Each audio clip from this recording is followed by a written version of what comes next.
ಗೌಡ್ಗೆರೆ ದೇವಸ್ಥಾನಕ್ಕೆ ಬಂದಿದ್ದೀನಿ ಗೊತ್ತಾಗಲ್ಲ ಎಷ್ಟು ಟಫ್ ಜಾಬ್ ಅಲ್ವಾ ಇವಾಗ ವಿಡಿಯೋ ಮಾಡೋದು ಹೇಳು.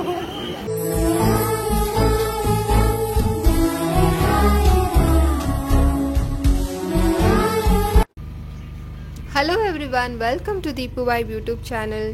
ಎಲ್ಲರೂ ಹೇಗಿದ್ದೀರಾ? ಲಾಸ್ಟ್ ವಿಡಿಯೋ ನೋಡಿದ್ರಲ್ಲ, ಶ್ರೀ ಚಾಮುಂಡೇಶ್ವರಿ ದೇವಸ್ಥಾನಕ್ಕೆ ಹೋಗಿದೆ ಮೈಸೂರಲ್ಲಿ. ಈಗ ನಾನು ಹೋಗ್ತಾ ಇರೋದೆ ಚನ್ನಪಟ್ಟಣದಲ್ಲಿರುವ ಶ್ರೀ ಗೌಡ್ಗೆರೆ ಚಾಮುಂಡೇಶ್ವರಿ ದೇವಸ್ಥಾನಕ್ಕೆ. ಗೌಡ್ಗೆರೆ ಚಾಮುಂಡೇಶ್ವರಿ ದೇವಸ್ಥಾನ ಚನ್ನಪಟ್ಟಣದಲ್ಲಿರೋದು. ಚನ್ನಪಟ್ಟಣದಿಂದ 17 ಕಿಲೋಮೀಟರ್ ಅಷ್ಟೇ ಗೌಡ್ಗೆರೆ. ಅಲ್ಲಿ ಶ್ರೀ ಚಾಮುಂಡೇಶ್ವರಿ ದೇವಸ್ಥಾನಕ್ಕೆ ನೀವು ಬರ್ಬೋದು. ಓನ್ ವೆಹಿಕಲಲ್ಲಿ ಸಹ ಬರ್ಬೋದು, ಗೌರ್ಮೆಂಟ್ ಬಸ್ ಮೂಲಕನೂ ಬರ್ಬೋದು. ಚನ್ನಪಟ್ಟಣದಲ್ಲಿ ಇಳಿದ್ಬಿಟ್ಟು ಅಲ್ಲಿಂದ ನಿಮಗೆ ಶೇರಿಂಗ್ ಆಟೋದಲ್ಲೂ ಕೂಡ ಬರ್ಬೋದು. 40 ರೂಪೀಸ್ ಚಾರ್ಜ್ ಮಾಡ್ತಾರೆ. ಸ್ಟ್ರೇಟ್ ಟೆಂಪಲ್ ಹತ್ರನೇ ಕರ್ಕೊಂಬರ್ತಾರೆ ನಿಮಗೆ. ಇಲ್ಲಾಂದರೆ ನಿಮಗೆ ಬಸ್ಸಲ್ಲೇ ಬರಬೇಕು ಅಂತ ಹೇಳಿದ್ರೆ ಗೌಡ್ಗೆರೆ ಬಸ್ ಸಿಗುತ್ತೆ ಚನ್ನಪಟ್ಟಣದಿಂದ, ಅದ್ರ ಮೂಲಕನೂ ಕೂಡ ದೇವಸ್ಥಾನಕ್ಕೆ ಬರ್ಬೋದು. 2 ಆಪ್ಷನ್ಸ್ ಇದೆ. ಮತ್ತು ನಾನು ಬಂದಿದ್ದು ಶ್ರೀರಾಮನವಮಿಗೆ. ತುಂಬಾ ರಶ್ ಇತ್ತು. ಗೌಡ್ಗೆರೆ ಚಾಮುಂಡೇಶ್ವರಿ ದೇವಸ್ಥಾನ ವಿಶ್ವದ ಅತಿ ಎತ್ತರದ ಪಂಚಲೋಹದಿಂದ ನಿರ್ಮಾಣ ಮಾಡಿರುವಂಥ ಏಕೈಕ ಚಾಮುಂಡೇಶ್ವರಿ ದೇವಸ್ಥಾನ. 60 ಅಡಿ ಎತ್ತರದ ದೇವರು ನೀವು ಇಲ್ಲಿ ನೋಡ್ಬೋದು ಚಾಮುಂಡೇಶ್ವರಿ. ಮತ್ತು ಅದು 35 kg ಪಂಚಲೋಹದಿಂದ ಮಾಡಿದ್ದಾರೆ. ಪಂಚಲೋಹ ಅಂತ ಹೇಳಿದ್ರೆ ಹಿತ್ತಾಳೆ, ತಾಮ್ರ, ಕಬ್ಬಿಣ, ಚಿನ್ನ, ಬೆಳ್ಳಿ ಇದರೆಲ್ಲ ಸೇರಿ ಮಾಡಿರುವಂಥ ಚಾಮುಂಡಿ ವಿಗ್ರಹನ ನೀವಿಲ್ಲಿ ನೋಡ್ಬೋದು. ಇಲ್ಲಿ ಇನ್ನೊಂದು ವಿಶೇಷ ಏನು ಅಂದರೆ ಬಸಪ್ಪನವರು ಅವ್ರ ತಲೆ ಮೇಲಿಂದನೂ ನೀರು ಹಾಕೋದು ಒಂದು ಪದ್ಧತಿ ಕೂಡ ಇಲ್ಲಿದೆ. 2 ಸಾಲಿರುತ್ತೆ, ಒಂದು ದೇವಸ್ಥಾನಕ್ಕೆ ಹೋಗೋದು ಮತ್ತು ಇನ್ನೊಂದು ಬಂದು ತೀರ್ಥ ಸ್ನಾನ ಅಂತ ಹೇಳಿ. ಅದು ಕೂಡ ಒಂದು ವಿಶೇಷತೆ. ನಾನು ಹೋಗಿದ್ದಿನ ಬಹಳಷ್ಟು ಕ್ರೌಡ್ ಇತ್ತು. ಅಂದರೆ ಎಲ್ಲರೂ ಹೇಳ್ತಾರೆ ಇವತ್ತೇ ಸ್ವಲ್ಪ ಪರವಾಗಿಲ್ಲ ಅಂಥೇಳಿ. ಸೊ ಇನ್ನೂ ಕ್ರೌಡ್ ಇರುತ್ತೆ. ನೀವೇನೀಗ ನೋಡ್ತಾ ಇದ್ರೆ ಈ ವಿಗ್ರಹನೇ 60 ಅಡಿ ಎತ್ತರ ಇರೋದು. ನೀವೇನಾದರೂ ರಶ್ನ ಅವಾಯ್ಡ್ ಮಾಡಬೇಕು, ನಾನು ಸ್ವಲ್ಪ ದೇವ್ರನ್ನ ನಿಧಾನಕ್ಕೆ ನೋಡಬೇಕು, ಜನ ಸ್ವಲ್ಪ ಕಮ್ಮಿ ಇರಲಿ ಅಂತ ಹೇಳಿದ್ರೆ ಆದಷ್ಟು ಸೋಮವಾರ, ಸ್ವಲ್ಪ ಗುರುವಾರ ಈ ಥರ ಹೋದರೆ ರಶ್ ಕಮ್ಮಿ ಇರುತ್ತೆ. ಮಂಗಳವಾರ, ಶುಕ್ರವಾರ, ಅಮಾವಾಸ್ಯೆ, ಹುಣ್ಣಿಮೆ ಆ ದಿನಗಳಲ್ಲಿ ಸ್ವಲ್ಪ ರಶ್ ಇದ್ದೇ ಇರುತ್ತೆ. ನಾವು ಒಳಗಡೆ ಬಂದಮೇಲೆ 2 ಲೈನ್ ಕ್ಯೂ ಇರುತ್ತೆ ಅಂದ್ಕೊಂಡೆ. ನಾನು ಸಹ 3ನೇ ಸತಿ ಬರ್ಬೇಕಾದ್ರೆ ಬಹಳಷ್ಟು ಇಂಪ್ರೂವ್ಮೆಂಟ್ ನೋಡಿರೋದ್ರಿಂದ ಈ ದೇವಸ್ಥಾನದಲ್ಲಿ ಎಷ್ಟೊಂದು ಕ್ಯೂ ಲೈನ್ಸ್ನ ಹಾಕಿದ್ರು. ಫೈನಲಿ ಎಲ್ಲ ಕ್ಯೂ ಲೈನ್ ದಾಟಿ ದೇವ್ರ ದರ್ಶನ ಕೂಡ ಆಯಿತು. ಈಚೆ ಬಂದಾಗ ಇಲ್ಲೊಂದು ವಿಗ್ರಹ ನೋಡ್ಬೋದು, ಆಂಜನೇಯ ಸ್ವಾಮಿ ದೇವಸ್ಥಾನ. ಏನಾದರೂ ಕಾರ್ಯ ಆಗಬೇಕು ಅಂತ ಹೇಳಿದ್ರೆ ಇಲ್ಲಿ ಕಾಯಿನ್ ಅಂಟಿಸ್ತಾರೆ. ಅದು ಅಂಟ್ಕೊಂಡ್ರೆ ನಮ್ಮ ಕೆಲಸ ಆಗುತ್ತೆ ಅಂತ ಹೇಳಿ ಒಂದು ಪದ್ಧತಿ ಕೂಡ ಇದೆ. ಅದಾದ ನಂತರ ತೀರ್ಥ ಪ್ರಸಾದ ಎಲ್ಲ ತೊಗೊಂಡು ನಾವು ಹೊರಟಿದ್ದೆ ನೋಡಲಿಕ್ಕೆ ಆ 60 ಅಡಿ ಎತ್ತರದ ಚಾಮುಂಡೇಶ್ವರಿ ವಿಗ್ರಹ ಹತ್ರ. ಅದಕ್ಕಿಂತ ಮುಂಚೆ ಅಲ್ಲಿ ಉಪ್ಪಿಂದೆಲ್ಲ ಪೂಜೆ ಎಲ್ಲ ಮಾಡಿರ್ತಾರೆ. ಉಪ್ಪೆಲ್ಲ ಹಾಕಿ ಪೂಜೆ ಮಾಡುವಂಥ ಪದ್ಧತಿ ಕೂಡ ಇದೆ.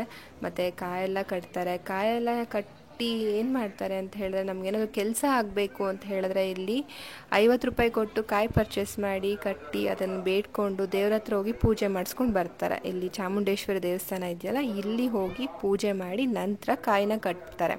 ಅದನ್ನು ಕಟ್ಟು 7 ಪ್ರದಕ್ಷಿಣೆ, ಬಸಪ್ಪನವ್ರು ಇದ್ದಾರಲ್ಲ ಅಲ್ಲಿ ಹೋಗಿ 7 ಪ್ರದಕ್ಷಿಣೆ ಹಾಕಿ ಕಟ್ಬಿಟ್ಟು ಬರೋದಿರುತ್ತೆ. ಈ ಥರ ಒಂದು ಪದ್ಧತಿ ಇದೆ. ನಂತರ ಅಲ್ಲಿಂದ ಹೊರಟಿದ್ದು ಬಸಪ್ಪನವ್ರ ಸನ್ನಿಧಿಗೆ. ಇಲ್ಲಿ ನೋಡ್ತಾ ಇದ್ದೀರಲ್ಲ, ಇವರು ಕೂಡ ಬಸಪ್ಪನವರು. ನಾವೇನಾದರೂ ಕೆಲಸ ಆಗಬೇಕು ಅಂತ ಏನಾದರೂ ಕೇಳಿ ವರ ಕೇಳಿ ಕೂತ್ರೆ ಖಂಡಿತ ಅವ್ರು ಆಗುತ್ತೆ ಅಂದರೆ ಸೂಚನೆ ಕೊಡ್ತಾರೆ. ಇಲ್ಲೂ ಕೂಡ ಈ ಥರ ಒಂದು ವರ ಕೇಳುವಂಥ ಒಂದು ಪದ್ಧತಿ ಇದೆ.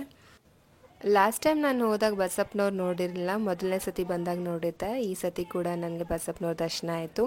ಅದನ್ನೆಲ್ಲ ಮುಗಿಸ್ಕೊಂಡು ತೀರ್ಥ ಸ್ನಾನ ಅಂದರೆ ಏನು, ಹೇಗೆ ನಡೆಯುತ್ತೆ ಅನ್ನೋದು ನಾನು ಸ್ವಲ್ಪ ನೋಡಬೇಕು ಅಂತ ನನಗೂ ಕುತೂಹಲ ಇತ್ತು. ಅಲ್ಲಿ ಹೋದೆ. ಎಲ್ಲರೂ ಕೂಡ ಸಾಲಾಗಿ ನಿಂತು ದೇವ್ರ ಹತ್ರ ಹೋಗಿ ತೀರ್ಥ ಸ್ನಾನ ಹೇಗೆ ಪಡೀತಿದ್ರು ಅಂತ ನಾನು ಸಹ ನೋಡಿದೆ. ಅಲ್ಲಿರೋ ಬಸಪ್ಪನವರಿಂದ ತಲೆ ಮೇಲಿಂದ ಹಿಂಗೆ ನೀರು ಹಾಕ್ತಾರೆ. ಸಾಲಾಗಿ ಈ ಥರ ಬಂದು ಈ ಥರ ನೀರು ಹಾಕ್ಸ್ಕೊಂಡು ಹೋಗೋ ಒಂದು ಪದ್ಧತಿ ಕೂಡ ಇರುತ್ತೆ. ಈ ಥರ ಮಾಡಿಸ್ಕೊಳ್ಳೋದ್ರಿಂದ ಬಹಳಷ್ಟು ಒಳ್ಳೆಯದಾಗತ್ತೆ ಅನ್ನೋದು ಕೂಡ ಒಂದು ಪದ್ಧತಿ ಇಲ್ಲಿರೋದ್ರಿಂದ ತುಂಬಾ ಜನ ಅದ್ರಲ್ಲಿ ನೋಡ್ಬೋದಲ್ಲ ಎಷ್ಟು ಜನ ಕ್ಯೂ ಅಲ್ಲಿ ನಿಂತಿದ್ದಾರೆ ನೋಡಿ. ಮತ್ತು ಕಾಯಿ ಕಟ್ಟೋದು ಕೂಡ ನಾನು ಫಸ್ಟ್ ಟೈಮ್ ನೋಡಿದಾಗ 2 ಲೈನ್ಸ್ ಏನೋ ನೋಡ್ತಿದ್ದೆ. ಇಲ್ಲಿ ತುಂಬ ರಾಶಿ ಕಾಯಿಗಳು ನೋಡ್ಬೋದು, ಎಷ್ಟು ಜನ ಕಟ್ಟಿದ್ದಾರೆ ನೋಡಿ. ನೀವು ನೋಡ್ತಾ ಇದ್ರಲ್ಲ, ಇದು ಮೇನ್ ಗರ್ಭಗುಡಿ.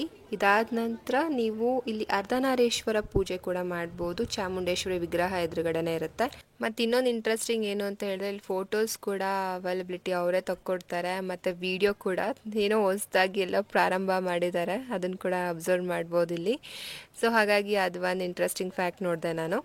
ಅದಾದ ನಂತರ ಇನ್ನೊಂದು ಇಂಟ್ರೆಸ್ಟಿಂಗ್ ಫ್ಯಾಕ್ಟ್ ಏನು ಅಂತ ಹೇಳಿದ್ರೆ, ಅನ್ನದಾಸೋಹ 24 hours 24 ಗಂಟೆ ನಡೆಯುವಂಥ ಏಕೈಕ ಸ್ಥಳ ಅಂತಲೂ ಕೂಡ ಇತ್ತೀಚೆಗಷ್ಟೇ ಸುದ್ದಿ ಮಾಡಿದೆ. ಸೊ ಹಾಗಾಗಿ ನೀವು ಯಾವಾಗ ಬಂದ್ರೂ ಕೂಡ ಊಟ ಇಲ್ಲ ಅನ್ನೋಂಗಿಲ್ಲ, ಆ ಥರ ಒಂದು ಪದ್ಧತಿ ಇದೆ ಇಲ್ಲಿ. ಸೊ ನೋಡ್ಬೋದು ಇಲ್ಲಿ ಲಾಸ್ಟ್ ಟೈಮ್ ಬಂದಾಗ ಈ ಕಡೆ ಎಲ್ಲ ಈ ಊಟದ ಹಾಲೆಲ್ಲ ಫ್ರಂಟ್ ಇತ್ತು, ಬಟ್ ಈಗ ತುಂಬ ದೊಡ್ಡದಾಗೆ ತುಂಬ ಚೆನ್ನಾಗಿ ಮಾಡಿದ್ದಾರೆ. ಇದಾದ ನಂತರ ಅಲ್ಲೆಲ್ಲ ನೋಡ್ಬೋದು ಊಟದ ಭೋಜನ ಶಾಲೆ ಹತ್ರ ಹೋಗಿದ್ದೆ ನಾನು, ಅಲ್ಲೂ ಸಹ ಚೆನ್ನಾಗಿ ಎಲ್ಲ ಅಡುಗೆ ಎಲ್ಲ ಮಾಡೋದೆಲ್ಲ ನೋಡಿದೆ. ಅದಾದ ನಂತರ ಪ್ಲೇಟ್ಸ್ ಎಲ್ಲ ಇಟ್ಟಿರ್ತಾರೆ, ತಟ್ಟೆಲ್ಲ ತೊಗೊಂಡು ವಾಶ್ ಮಾಡಿ ಪುನಃ ನಾವು ಹೊರಟಿದ್ದೆ ಊಟ ಮಾಡಲಿಕ್ಕೆ. ಯಾರಿಗೆ ಇಷ್ಟ ಆಗಲ್ಲ ಹೇಳಿ ಪ್ರಸಾದ, ಅದರಲ್ಲೂ ನನಗಂತೂ ದೇವಸ್ಥಾನ ಪ್ರಸಾದ ಅಂದರೆ ಫಸ್ಟಲ್ಲೇ ಇರ್ತೀನಿ. ಸೊ ತುಂಬ ಚೆನ್ನಾಗಿರುತ್ತೆ, ಊಟ ಕೂಡ ಅಷ್ಟೇ ತುಂಬಾ ಚೆನ್ನಾಗಿತ್ತು. ಸೊ ನೀವು ಕೂಡ ಗೌಡಗೆರೆ ಚಾಮುಂಡೇಶ್ವರಿ ದೇವಸ್ಥಾನಕ್ಕೆ ಬನ್ನಿ ಅಂತ ಹೇಳ್ತಾ, ಬಂದಮೇಲೆ ಈ ಪ್ರಸಾದ ಕೂಡ ನೀವು ಸೇವನೆ ಮಾಡಲೇಬೇಕು. ಬೆಂಗಳೂರಿಂದ 2 ಅವರ್ ಜರ್ನಿ ಅಷ್ಟೇ ಈ ಶ್ರೀ ಗೌಡಗೆರೆ ಚಾಮುಂಡೇಶ್ವರಿ ದೇವಸ್ಥಾನ. ಸೊ ಹಾಗಾಗಿ ಮಿಸ್ ಮಾಡಬೇಡಿ, ಬಂದು ದರ್ಶನ ಪಡೀರಿ ಅಂತ ಹೇಳ್ತಾ ನಾನು ಈ ವ್ಲಾಗ್ನ ಎಂಡ್ ಮಾಡ್ತಾ ಇದ್ದೀನಿ. ಆ್ಯಂಡ್ ಇಲ್ಲಿ ಬಂದಮೇಲೆ ಸಣ್ಣ ಪುಟ್ಟ ಶಾಪಿಂಗ್ ಕೂಡ ನೀವು ಹೊರಗಡೆ ಮಾಡ್ಬೋದು, ನೋಡ್ಬೋದು. ನಿಮ್ಗೇನು ಸಿಗಬೇಕು, ನಾನಿಲ್ಲಿ ಪರ್ಚೇಸ್ ಮಾಡಿದೆ ಕಡಲೆಪುರಿ, ಹೊರಗಡೆ ದೇವಸ್ಥಾನಕ್ಕೆ ಹೋದರೆ ಏನು ಸಿಗುತ್ತೆ ಅಲ್ಲಿದೇನು ವಿಶೇಷತೆ ಅದನ್ನೇ ತೊಗೊಳಕ್ಕಾಗತ್ತೆ. ಸೊ ಹಾಗಾಗಿ ಇದನ್ನೆಲ್ಲ ತೊಗೊಂಡಿದ್ದಾಯಿತು, ಪುನಃ ನಾವು ಹೊರಟಿದ್ದಾಯಿತು. ಈ ವಿಡಿಯೋ ಇಷ್ಟ ಆದಲ್ಲಿ ಲೈಕ್, ಶೇರ್ ಆ್ಯಂಡ್ ಸಬ್ಸ್ಕ್ರೈಬ್ ಮಾಡಿ. Take care of your health. ಬಿಸಿಲು ಜಾಸ್ತಿ ಇರೋದ್ರಿಂದ ಜಾಸ್ತಿ ನೀರು ಕುಡೀರಿ ಅಂತ ಹೇಳ್ತಾ ಜೈ ಶ್ರೀರಾಮ್. ಮುಂದಿನ ವಿಡಿಯೋದಲ್ಲಿ ಸಿಗ್ತೀನಿ. ಬಾಯ್.